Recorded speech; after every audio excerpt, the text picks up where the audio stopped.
लफ्ज इस्तेमाल किया राजनाथ सिंह साहब ने, उसने कहा अगर दहशतगर्द पाकिस्तान में जाएंगे हम उनको फॉलो करेंगे और उनको हम उनकी जमीन पे जो है वो मारेंगे। और नरेंद्र मोदी साहब ने इसके हवाले से सच करके दिखाया, आपको पता ही माजी में उन्होंने करके दिखाया। कई लोगों का पाकिस्तान में ये भी कहना है कि जी राजनाथ सिंह साहब की जो स्टेटमेंट है या वो जिस इवेंट में बात कर रहे थे वहां से अगर उनकी बात को सुना जाए तो यकीनन वो या तो सो जा बेटा सो जा वरना गब्बर आ जाएगा। अच्छा, अब ये आपको पता ही है शोले फिल्म का बड़ा मशहूर डायलॉग है, लेकिन ये उन्होंने कहा है खैर नहीं है उसकी कि जो हमारी तरफ आंख उठा के देखेगा। पाकिस्तान की तरफ से वो एक लफ्ज होता है पिन ड्रॉप साइलेंस, मतलब इतनी खामोशी, ठंड, कोई स्टेटमेंट नहीं। नरेंद्र मोदी साहब ने यहां तक कहा कि पाकिस्तान जो कभी दहशतगर्दी करता था अब उसके पास खाने को रोटी नहीं है। देखिए किस तरफ हमने इनको ला खड़ा किया है, कहां पर ला खड़ा किया है कि इनके पास अब इनको दाल चावल की फिक्र है, अब इनको खाने की रोटी की फिक्र है। पाकिस्तान का कोई मिनिस्टर ऐसे बात करे कि इंडिया के साथ जंग हो जाएगी और हालात खराब हो जाएंगे, हम मकबूजा कश्मीर को जो है वो हासिल कर लेंगे, तो that will make a global headline. Why is a question, why Rajnath Singh साहब की जो स्टेटमेंट है उसकी that doesn't make a global headline in a way. ये पाकिस्तान जब भी पूरी दुनिया में कोई आवाज उठाएगा, कोई आवाज उठाता है या ये कहा जाएगा कि देखिए ये हो रहा है, तो उसके ऊपर कोई तवज्जो नहीं देगा। इंडिया ने टाइम एंड अगेन इतना अपने नैरेटिव को मजबूत कर लिया है कि पाकिस्तान इंडिया के अंदर आके या कश्मीर में दहशतगर्दी कराता है। ये नैरेटिव इंडिया ने ग्लोबली बहुत सेल किया है। 2020 से 2024 के बीच 20 से ज्यादा जो पाकिस्तानी मारे गए उसमें इंडिया की एजेंसी का हाथ है। ये बहुत बड़ी खबर है। इंडिया की फॉरेन मिनिस्ट्री जो है, मिनिस्ट्री ऑफ एक्सटर्नल अफेयर ने कहा है कि नहीं, इंडिया ऐसा कभी नहीं करता और हमारी ये लफ्ज इस्तेमाल किया राजनाथ सिंह साहब ने, उसने कहा अगर दहशतगर्द पाकिस्तान में जाएंगे हम उनको फॉलो करेंगे और उनको हम उनकी जमीन पे जो है वो मारेंगे। और नरेंद्र मोदी साहब ने इसके हवाले से सच करके दिखाया, आपको पता ही माजी में उन्होंने करके दिखाया था। और इंडिया के पास ये कैपेबिलिटी है और पाकिस्तान ने अब रियलाइज करना शुरू कर दिया है। Pakistan has also started understanding that. ये वो कहते हैं कि उन्होंने रियलाइज करना शुरू कर दिया है। ये जो ब्रिटिश न्यूज़पेपर द गार्डियन को के जो अंदर आर्टिकल आया उसको इंडियन गवर्नमेंट जारी बात है रिजेक्ट करती है और सारे को कि ऐसी कोई चीज़ नहीं है, असैसिनेशन कंपेन नहीं कर रहे, वो सारा that is pack of lies so and सो, जिस तरह वो एक हुकूमत का काम होता है कि this is false and malicious anti India propaganda. India की जो मिनिस्टर फॉर एक्सटर्नल अफेयर्स के स्पोक्स पर्सन है उन्होंने ये बातें की हैं और उन्होंने ये भी कहा कि भाई ये हमारी पॉलिसी नहीं है, ये इंडियन गवर्नमेंट की पॉलिसी नहीं है, हम इस तरह नहीं करते। लेकिन इंडियन मीडिया के सामने बार बार एक चीज़ कहना और फिर ये कहना कि जो आज़ाद कश्मीर है, जिसे वो कहते हैं पाकिस्तान ऑक्युपाइड कश्मीर, वो कहते हैं that is an integral part of India and that will always remain an integral part of India. अब तो मोदी साहब के बारे में जो है वो ये वाला फिक्रा बोलना चाहिए कि सो जा बेटा सो जा वरना गब्बर आ जाएगा। अच्छा, अब ये आपको पता ही है शोले फिल्म का बड़ा मशहूर डायलॉग है, लेकिन ये उन्होंने कहा है खैर नहीं है उसकी कि जो हमारी तरफ आंख उठा के देखेगा और हम मुंह तोड़ जवाब देंगे, ये उनका कहना था।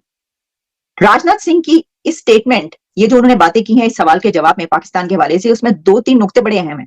अगर आपने गौर से सुना, उन्होंने एक बात ये कही कि पाकिस्तान भी अब इसको अंडरस्टैंड कर रहा है। ये बात उन्होंने क्यों कही? ये बात इसलिए कही कि अब पाकिस्तान की तरफ से ये वाला सवाल उठ रहा है, ये कहा जा रहा है कि पाकिस्तान के अंदर हलाकतें हो रही हैं और उनके पीछे, उन हलाकतों के पीछे इंडिया का हाथ है। उनका ये कहना कि पाकिस्तान अंडरस्टैंड कर रहा है, इसका मतलब ये है वो ये देख रहे हैं कि पाकिस्तान पे इसका असर हो रहा है। वो फैक्टर है, मैं समझता हूँ कि राजनाथ सिंह साहब बोल रहे हैं मुसलसल, अमित शाह साहब बोल रहे हैं, प्राइम मिनिस्टर मोदी जो है वो बोल रहे हैं और वो डंके की चोट पे बोल रहे हैं। There is nobody who have stopped them. कोई इस पे, अच्छा इस पे एक और चीज भी है, इन स्टेटमेंट से कोई ग्लोबल रिएक्शन नहीं है कि जी देखें इंडिया के डिफेंस मिनिस्टर ये कह रहे हैं these are 2 nuclear armed countries, the defence minister of a nuclear armed country is saying so and so, ठीक है। लेकिन ऑन द कंट्रेरी अगर पाकिस्तान का कोई मिनिस्टर ऐसे बात करे कि इंडिया के साथ जंग हो जाएगी और हालात खराब हो जाएंगे, हम मकबूजा कश्मीर को जो है वो हासिल कर लेंगे, तो that will make a global headline. Why is a question, why Rajnath Singh साहब की जो स्टेटमेंट है उसकी that doesn't make a global headline in a way, is for a domestic consumption, but a Pakistani minister when says it makes a global headline. Why? इसका मैं इसको जवाब देने की कोशिश करूं, the one reason that could be that India ने time and again इतना अपने नैरेटिव को मजबूत कर लिया है कि पाकिस्तान इंडिया के अंदर आके या कश्मीर में दहशतगर्दी कराता है। ये नैरेटिव इंडिया ने ग्लोबली बहुत सेल किया है। इंडिया की तरफ से पाकिस्तान के अंदर 20 के करीब ऐसे लोगों को मारा गया है कि जो दहशतगर्द तंजीमों के साथ मुलविस थे और जो जिनको वहां पर कश्मीरी मुजाहिदीन कहा जाता है या जो कश्मीर के जिहाद के हवाले से जो है वो मशहूर थे या उससे जुड़े हुए थे। गार्डियन ने अपनी इस रिपोर्ट में ये भी कहा कि इंडिया की एजेंसी ने इसको बाकायदा इस तरीके से प्लान इसलिए किया कि ये सोच उस वक्त उनके अंदर उभरी के जिस वक्त पुलवामा हुआ, तो उसके बाद उन्होंने ये फैसला किया और ये स्ट्रेटेजी बनाई। और इसके अलावा बहुत सारी ऐसी डिटेल्स जो हमने आप तक पहुंचाई गार्डियन की रिपोर्ट के बारे में, आप सब जानते हैं जो उन्होंने पब्लिश किया। अच्छा, उसके बाद जो इंडिया की एक्सटर्नल अफेयर्स मिनिस्ट्री थी उनकी तरफ से ये कहा गया कि उनकी तो कभी कोई ऐसी पॉलिसी नहीं रही, लेकिन अब इंडिया के डिफेंस मिनिस्टर राजनाथ सिंह की ये स्टेटमेंट इंडोर्स कर रही है गार्डियन की उस रिपोर्ट को। और गार्डियन ने फिर एक रिपोर्ट शाया की है, एक खबर गार्डियन में पब्लिश हुई है इस वक्त, जिसमें गार्डियन ने ये कहा है कि इंडिया ने इसको पहली मर्तबा ये एक्सेप्ट किया है। इंडिया की तरफ से पहली बार ये एक्सेप्टेंस आ रही है या इसको रिकॉग्नाइज किया जा रहा है कि इंडिया ने पाकिस्तान के अंदर 20 दहशतगर्दों को या 20 लोगों को मारा है। ये जो दहशतगर्दी है ये सिर्फ इंडिया का कंसर्न नहीं है, ये इंटरनेशनल कम्युनिटी का भी और अमेरिका का भी कंसर्न है, और हम पाकिस्तान से पूछते रहते हैं इस हवाले से। सो पाकिस्तान जब कहेगा तो वो समझेंगे कि शायद पाकिस्तान कुछ नई कैंपेन शुरू करने जा रहा है, या जिस तरह माजी में पाकिस्तान नॉन स्टेट एक्टर्स को सपोर्ट करता रहा, तो वो कहेंगे शायद उनको दोबारा वो कैंपेन लॉन्च करेगा। लेकिन इंडियन डिफेंस मिनिस्टर को नहीं कहेंगे। उसकी वजह ये है बिकॉज उनको उनसे यही तो वो शख्स हैं, राजनाथ सिंह साहब, जो पूरी दुनिया से डिफेंस इक्विपमेंट खरीद रहे हैं आजकल। ये राफेल भी लेते हैं, ये S-400 भी लेते हैं, ये अमेरिका से ड्रोन भी लेते हैं, ये इजराइल भी जाते हैं, वहाँ से भी जो है वो मिलिट्री हार्डवेयर लेते हैं। सो लार्जली उनकी जो स्टेटमेंट है उसको इग्नोर किया जाएगा ग्लोबल स्टेज पे कि इसके कोई इस तरह के कॉन्सिक्वेंसेस नहीं है। लेकिन अगर पाकिस्तानी को बंदा करेगा तो उसके इमीडिएटली कॉन्सिक्वेंसेस होंगे।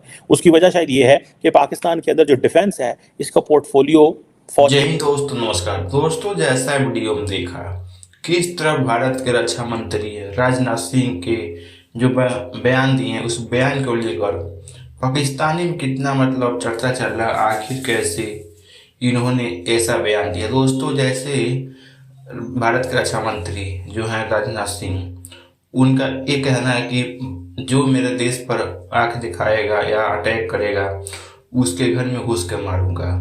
तो पाकिस्तानियों का जलन हुआ कि पाकिस्तानी वाले मतलब कि आगे हरकत करते हैं, तो उसी में उनको जलन हुआ। लेकिन दोस्तों एक लिए अच्छा बात किए हैं। उनका ये कहना कि सिंध मेरा है, जम्मू कश्मीर मेरा है, और पहली बात जो भारत में नज़र दिखाएगा उसका खैर नहीं। तो पाकिस्तान को बुरा लगा। और इधर मोदी जी भी यही बात कहे हैं, मतलब दोनों मिलकर यही बात कहे हैं। तो इसको मतलब उनका ही कहना पाकिस्तानियों का, भारत के प्रधानमंत्री उसके बाद रक्षा मंत्री दोनों आपस में मिलकर पाकिस्तान के मतलब भड़का रहे, डरवा रहे हैं। दोस्तों, कोई डरवा नहीं रहा है। वो सही, अगर आप डरवाएंगे नहीं तो दूसरे देश को, भारत को हल्का मिलेगा। लेकिन भारत हल्का नहीं है, उनको ईंट के जवाब पत्थर से देगा। अब खुद देखिए, मतलब कि राजनाथ सिंह के बयान को लेकर पाकिस्तानी में मीडिया में बहुत चर्चा चल रहा है। लेकिन दोस्तों अच्छी बात किए हैं, कहीं ना कहीं जब राजनाथ सिंह रक्षा मंत्री हैं, उनका कर्तव्य है कि भारत पर कोई आज या कोई मतलब कुछ घटना नहीं हो, तो सब ध्यान देना पड़ेगा ना। खैर दोस्तों, वीडियो को लाइक करें, चैनल सब्सक्राइब करें ताकि ऐसी वीडियो दोस्तों को पहुंच जाए। दोस्तों नमस्कार, वंदे मातरम।